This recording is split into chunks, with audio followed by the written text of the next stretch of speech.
Hello, welcome this week at the Street Forum. I have our girl Wanda here from the Sophia organization. Nikki and I are going to be talking a little bit about some issues that arise in our neighborhoods and trying to show everybody how to get out there. So the Sophia organization is a great organization that we came across, and we're going to let Wanda explain a little bit about where they're coming from, and then we're going to just talk about it. So we're going to let you talk a little bit, Wanda. Okay. Hi, everyone. My name is Wanda Edwards. I am a senior domestic violence advocate here at Sophia Organization. Sophia stands for Start Out Fresh Intervention Advocates.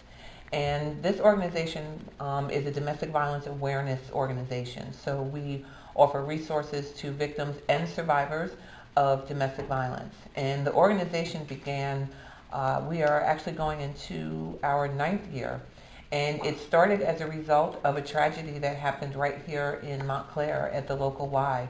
A young woman was with her children, they were swimming, and her ex-husband came and shot her while she was just doing, her thing with her children. And so it really created A need.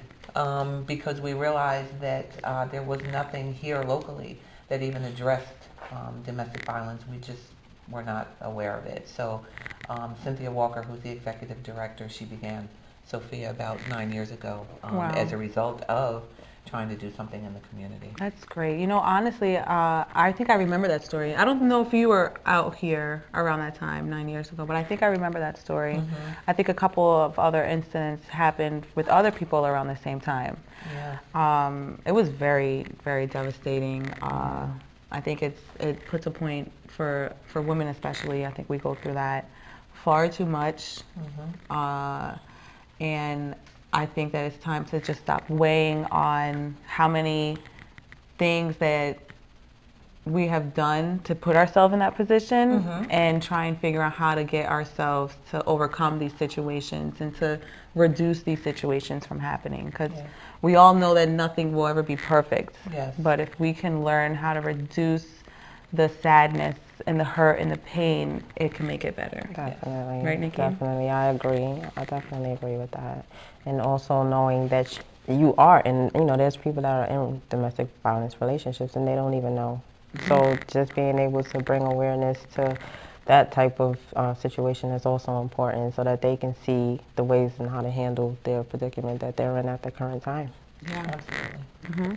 So we have a couple of questions that we wanted to ask you. Okay. So that we can get people to kind of understand where things are going for them and what they can kind of deal with and cope with. Okay. I'm going to let Nikki start off first. Okay. Okay, yes. I would say one of the important questions, my top question is, what are the starting signs of domestic violence? Okay, that's a great question, and I always start out by letting people know that probably one of the first most important warning signs is going to be your own gut, your own intuition, that feeling that you get that something's not quite right, and then after that, you're looking for patterns. So if you're in a relationship with someone that drinks too much, someone that is always yelling at you, always putting you down, there's always wants to know where you are. When you start to feel like you're being controlled, start to feel like you're being isolated, and I tell people, if you're out with someone and you guys are drinking and you get drunk, that's one thing. When it becomes a warning sign is when it becomes a pattern, where it's constantly happening over and over again. And it's very subtle. It starts out with, no, don't go out with your girlfriends tonight. Stay home with me. But now it's 6 months later, and you don't even see or talk to your girlfriends anymore. You don't see or talk to your family anymore, but it's very subtle. So the first Wow. warning sign is really going to be that instinct that says something's not quite right. That's when you want to start paying attention. And then you want to look for the patterns. You want to look for things that isolate you, things that verbal put downs, physical grabbing, where the grabbing now goes from come on to come on. So it's little things that you want to start to look at, and you're going to look for the patterns. But that first warning sign is going to be, it's going to be your gut. That So you got to listen to something is yourself. not quite right. That's a lot of good information. It is. Yeah. That is. I definitely can resonate with that myself. Like, and seeing the relationships that I've backed out of myself, and those are a lot of the warning signs. Like when someone sits there and says, "Well, where are you at? Why are you going there?" Those people I've run from. Yeah. Because I am scared of putting myself in a Yep. situation I cannot get out of. Exactly. Know? Exactly. And you there's always going to be that little voice initially that's going to say, that seemed a little weird, or that seems a little off. So at that moment, that nanosecond, that's when you just want to start to pay attention. It doesn't mean that. It just means that your body is alerting you that something's not right. Yeah. So you just want to start to pay attention. Awesome. So my question is, what kind of advice can you give to people trying to cope with this kind of trauma that they have gone through? Okay, so I'm a survivor of domestic violence, and I would use the word suggest Suggest. as opposed to advice. And the reason I say that is because a lot of times when victims do reach out for help, because they will, but you'll have people on one end that are going, "What's wrong with you? Why don't you just leave? Like, what's the problem? If it was me, it wasn't you, so let's not do that." But while they're in the situation, the best thing that someone can do is, first of all, find someone that they can trust, even if it's just one person. Okay. And if you don't have someone that you feel you can trust, get someone. Reach out to Sophia. Reach out to someone to have that one person that you can pick up the phone. The other thing that I would suggest is, especially if they're a victim that's still in the situation, is to do what we call safety planning. Okay. Because safety planning, it's literally a process. It's almost like a worksheet, and it helps them to kind of navigate where they live, where they work, their neighborhood, so that while they're in the situation, until they get the courage and the strength to leave, they can do their best to remain safe.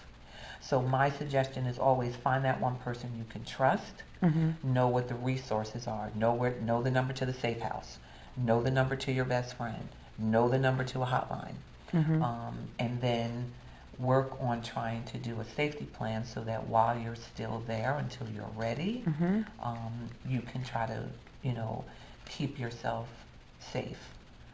And just remember that you're worth it. Like, it's not your fault. This is not your fault. This is somebody else's issue that they're taking out on you that has nothing to do with you. So we want to kind of keep the focus on us. Yep. And what can I do? And tell somebody. I don't care if it's the corner store. Tell somebody. Yeah, it definitely works. It definitely works. I can definitely say that I've gone through something like that recently, and I called on my friends. I called on as many friends as I could get to come to my house, because I knew for a fact, the individual that was trying to be controlling of me was purely dealing with their own demons. And I knew that they were a good person and they just needed to get through what they were getting through. And I called on my friends, and he might have not liked it, and I don't care. But it stopped a situation that didn't need to happen, because I know that it wasn't really towards me. And I know that once he comes out of this hole that he's in, those are things that you can't take back out of your mind. Exactly. Exactly. Exactly. And I think, and I believe that I severely stopped something bad from happening. And I like to think that I had a group of trusted friends that I could trust, and they were there. Awesome. And they were there by my side, Yep. and I'm always gonna love them for that, and be enriched by the friendship that I have, and I love that I can have that, my girl. Yeah. And it's funny, That was not automatic. funny, but sometimes victims, they don't feel like they have anyone. So if they tried to talk to someone and they didn't believe them or no one was listening, then they don't feel that they have anyone. So that's why anytime I have an opportunity to speak, I'm always saying, listen, if you don't feel that you have at least that one person that you can trust, call Sophia. Call us. And let's see if we can try to help you. Do you have a number? We do. Okay. And I should know it by heart, and I don't. Well, we can definitely get it. But Cynthia's going to tell you. Yep. We'll definitely get it by the end of this. But I really appreciate answering the questions that we have, and very insightful. And we're definitely going to push for people to come over here in Jersey, Montclair area. It's not a bad drive. Yeah. Great women, and I really commend you guys for just taking grasp of control of your life and showing yourself that I make me. Absolutely. I agree. And I actually just wanted to share a personal experience myself, because I'm also a DV survivor. Okay. And it came to a situation where I just had to kind of pick up and leave. I didn't even think about it. It was 8 years. So, I definitely understand the psychological issue that can create after being in for so long. Absolutely. And the recovering process from it, and the transitioning process, and the finding yourself process.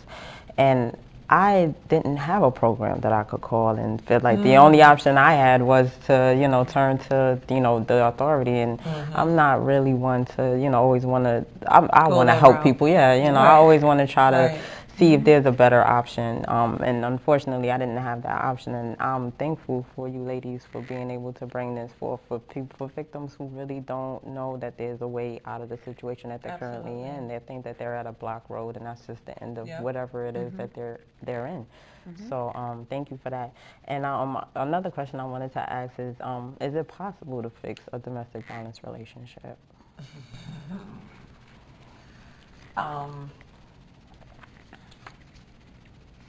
Okay, so I'm going to answer that by saying I don't know the answer to that, because each situation is different. Okay, sure. Do I believe that people can change? Yes. Do I believe that if two people get on one accord and one who wasn't doing so well wants to change their ways and work and fight for the relationship, can it work? And yes, I do.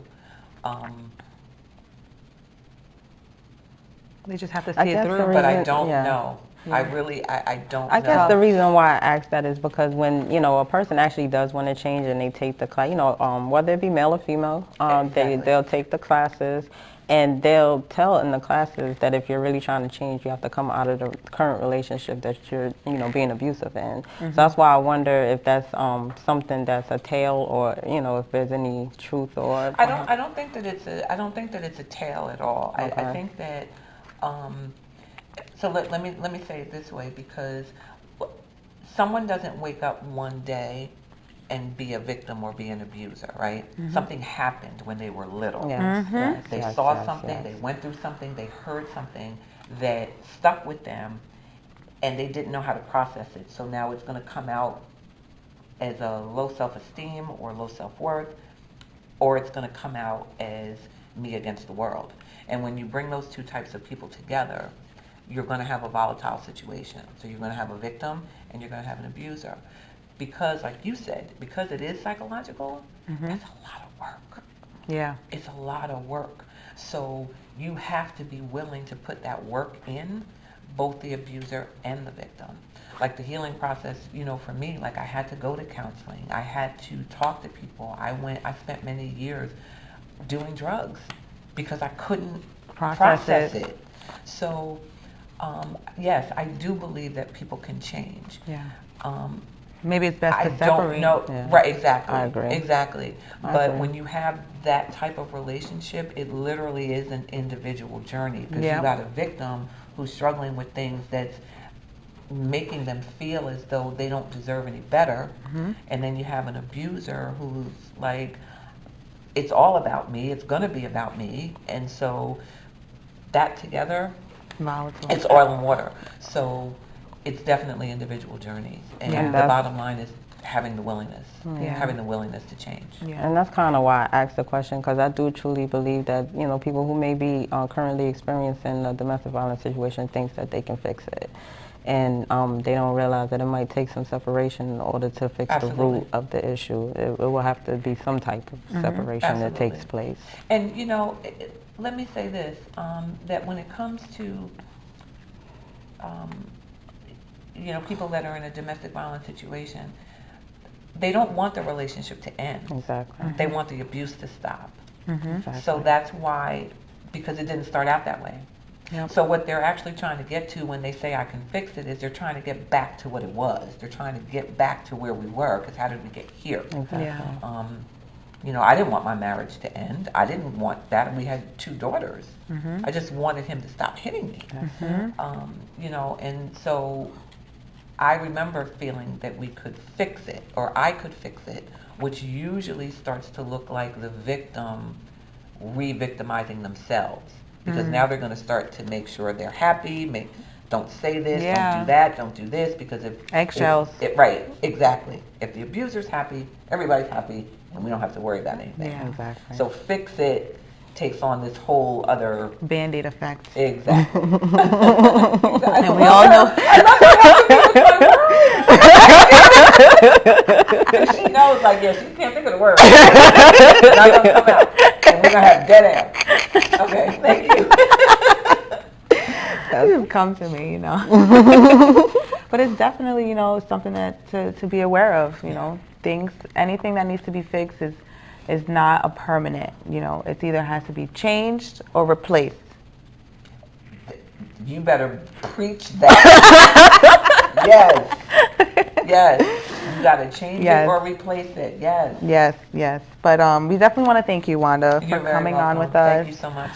Everything that you have given to us has been informational for me, and I really hope that everyone else enjoys the message. And we're definitely going to keep on promoting you guys. If there's anything else that you guys want us to come to, we will definitely do that. And if there's anything that you guys want us to promote, is there anything that you want to talk about now? This will be up in about 2 weeks. I was gonna just say to you, and I know Cynthia will probably reiterate as well, we'll come wherever.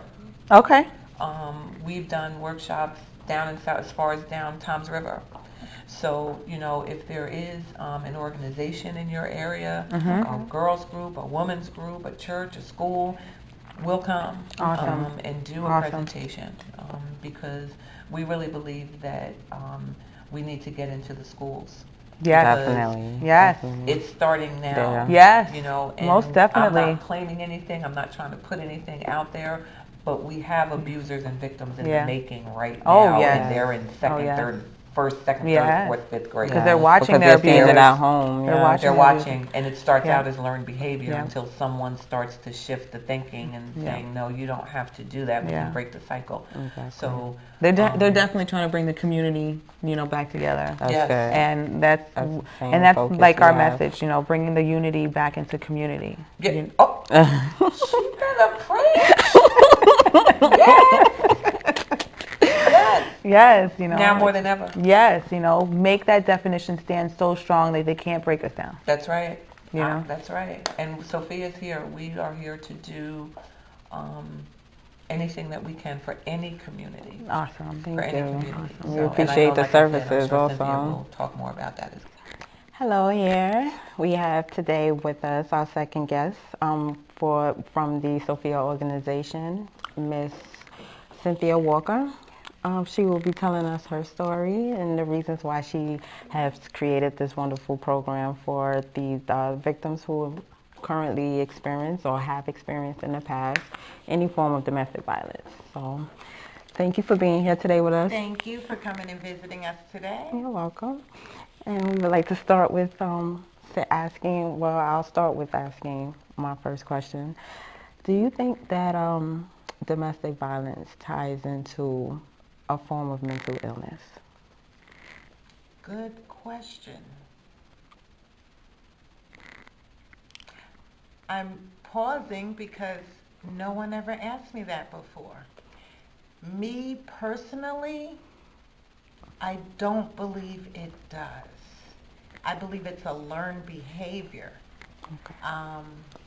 If someone's growing up in a domestic violence advocate, they tend to be abusive. If that's all that they see, they believe that it's normal. So the answer to that question would be no. Okay. I don't Okay. believe so. Okay. Although I am not a psychiatrist or a psychologist, I'm a domestic violence advocate.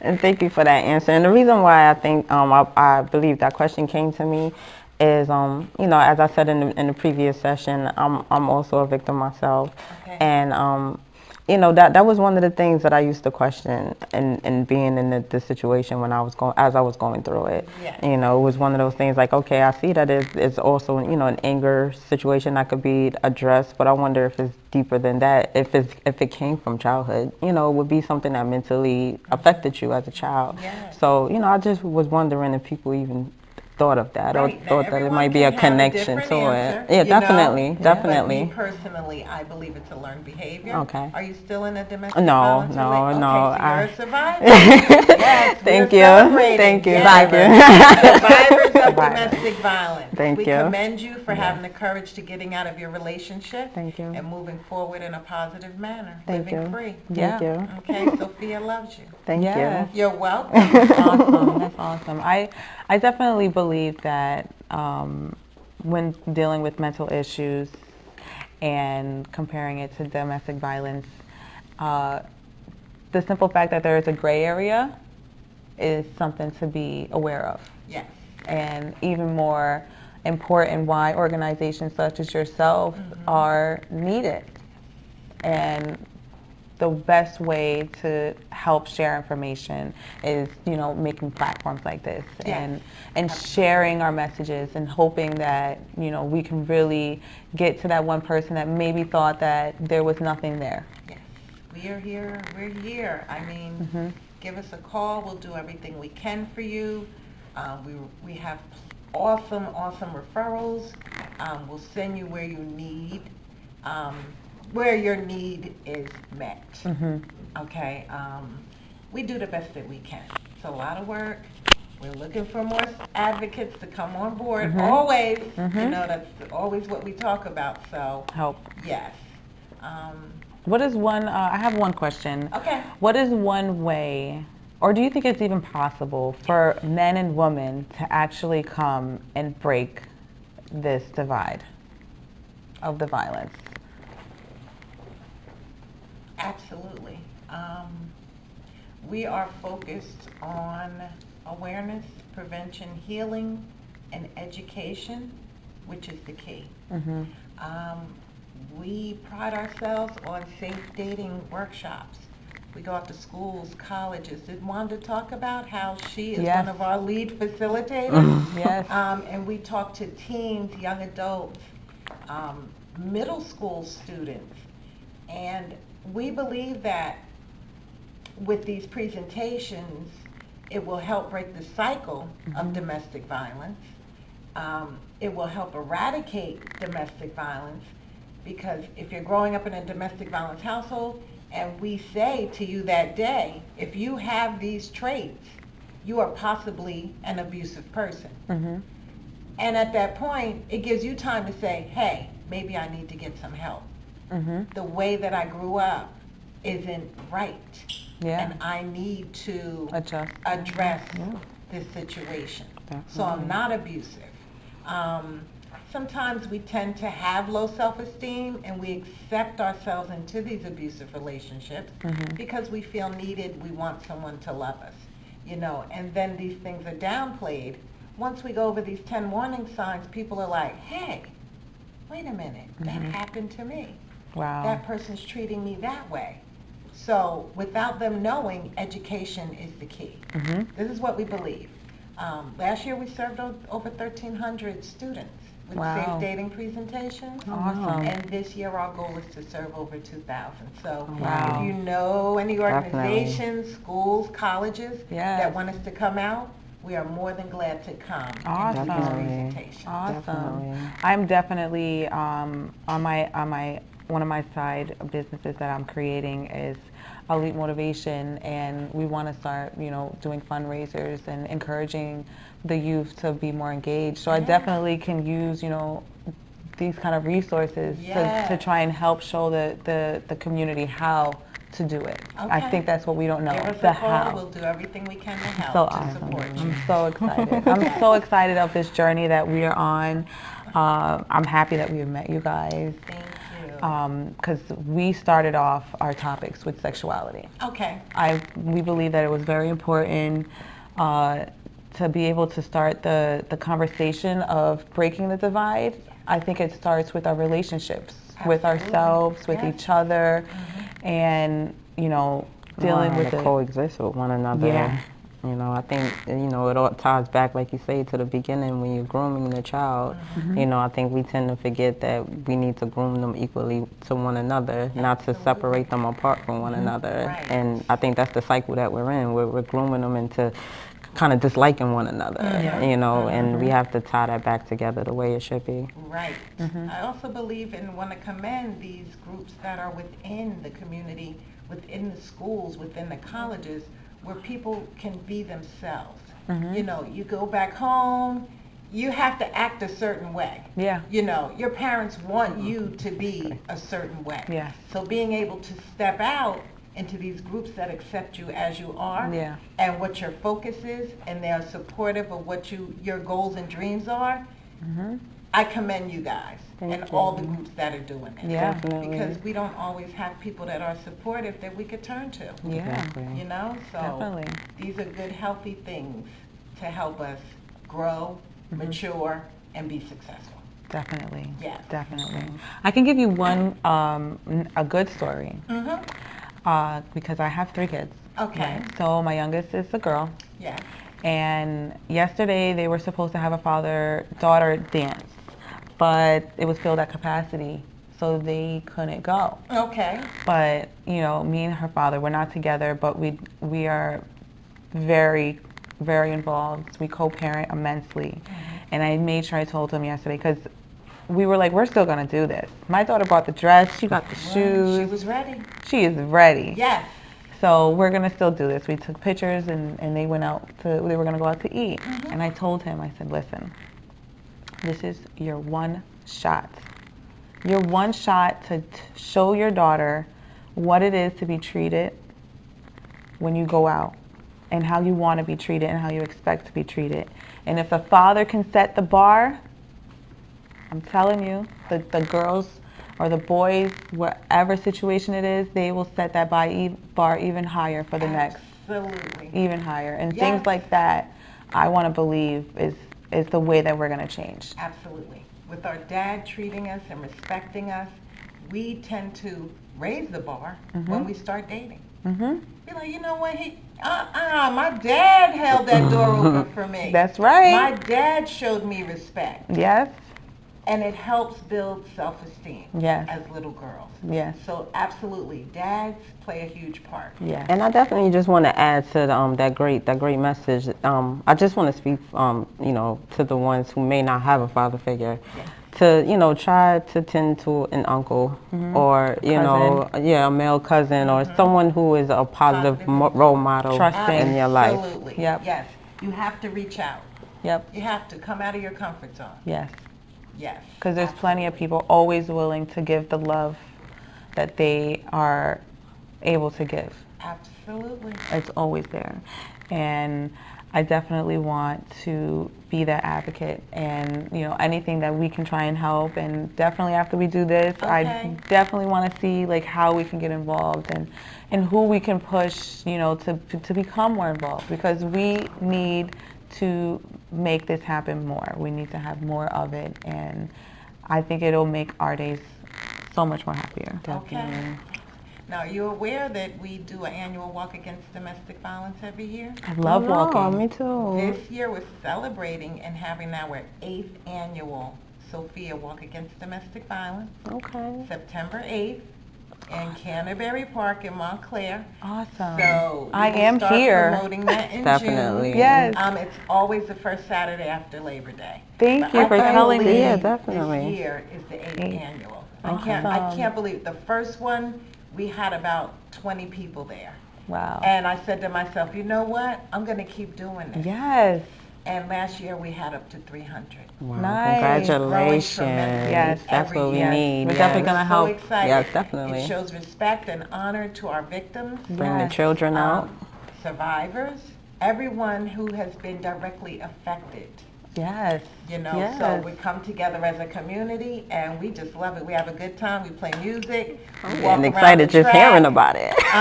We have breakfast and the DJ's playing a little bit of music and Awesome. we have the backdrops up and it starts at 1 and it starts at 9 a.m. My apologies.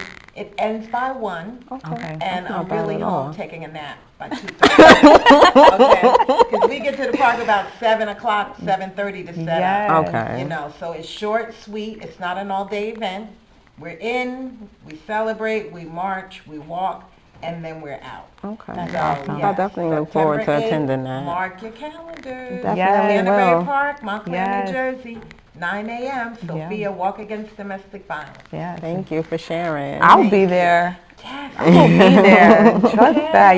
You can trust in the street farm. We will be there. Okay. I plan my months in advance, and I already know that day. Awesome. I already know I'm free that day.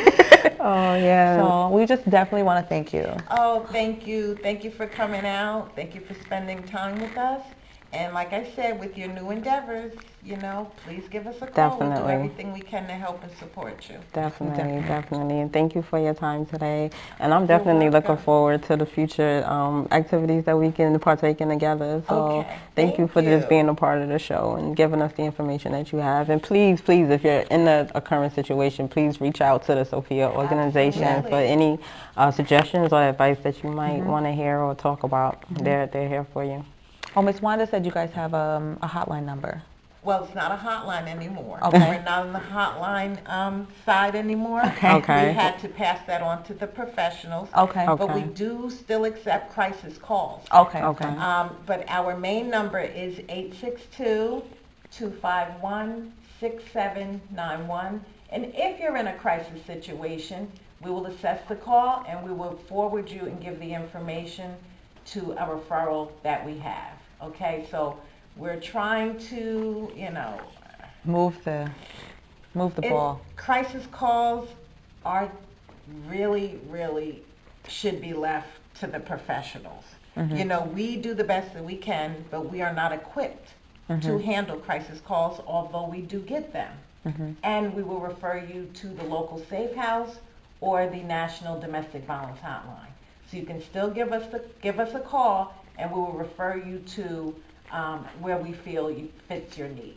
Okay. Okay? Thank you Thank for you. sharing that information with us. And I hope you've enjoyed the session, the event, the show that we've given today, and we look forward to seeing you again. Yes. Thank you. you. Please comment, share, like.